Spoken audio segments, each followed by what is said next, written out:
Bien-aimé dans le Seigneur, la langue qui parle trop ne manque pas de péché. C'est pour cela que la Bible pouvait nous le dire en Jacques 3. Est-ce que la même source peut faire couler l'eau douce et amère? Est-ce que un figuier peut donner des olives? Est-ce que la vigne peut donner des figues? Alors sache que la même langue qui construit, cette même langue peut te tuer.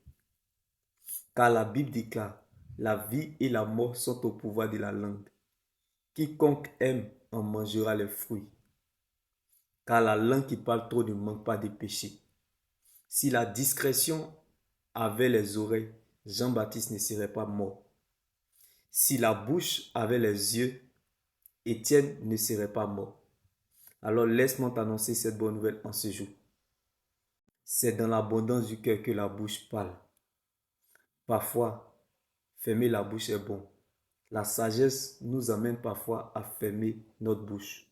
Il y a le pouvoir dans le silence. Comme la Bible pouvait nous le dire, un chien vivant vaut mieux qu'un lion mort. Combien de fois nous avons tué nos prochains dans nos pensées? Combien de fois nous avons tué nos proches dans notre bouche?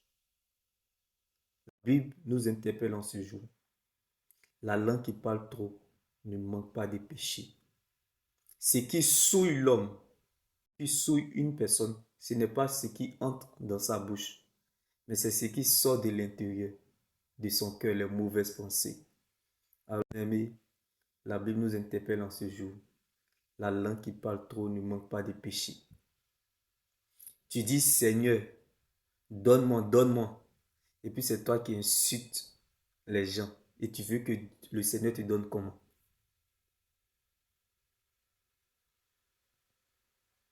Tu dis, je peux tout pardonner, sauf toi.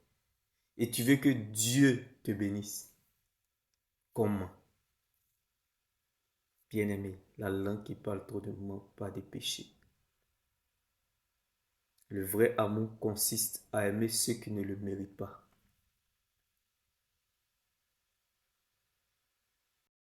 Sachez, avant de critiquer quelqu'un, avant de juger quelqu'un, rassurez-vous que cette personne n'est pas en alliance avec Dieu. Parce que si cette personne est en alliance avec Dieu, ou vous pensez que vous êtes en train de l'attaquer, c'est Dieu vous combattez. Et ça sera fatal pour vous. Comme Pharaon qui a mal fini prématuré dans la mer Rouge. C'est très important. Je vous le répète en ce jour. La langue qui parle trop ne manque pas de péché. Rien n'arrive sans rien. Dieu ne fait rien pour rien. Dieu ne permet rien pour rien. Si une chose est arrivée, c'est parce qu'il y a une chose qui est arrivée avant cette chose. Donc, bien aimé, souvent certaines personnes emprisonnent eux-mêmes leur propre bénédiction parce qu'ils ont une mauvaise pensée envers quelqu'un, parce qu'ils manquent de miséricorde envers quelqu'un, parce qu'ils critiquent.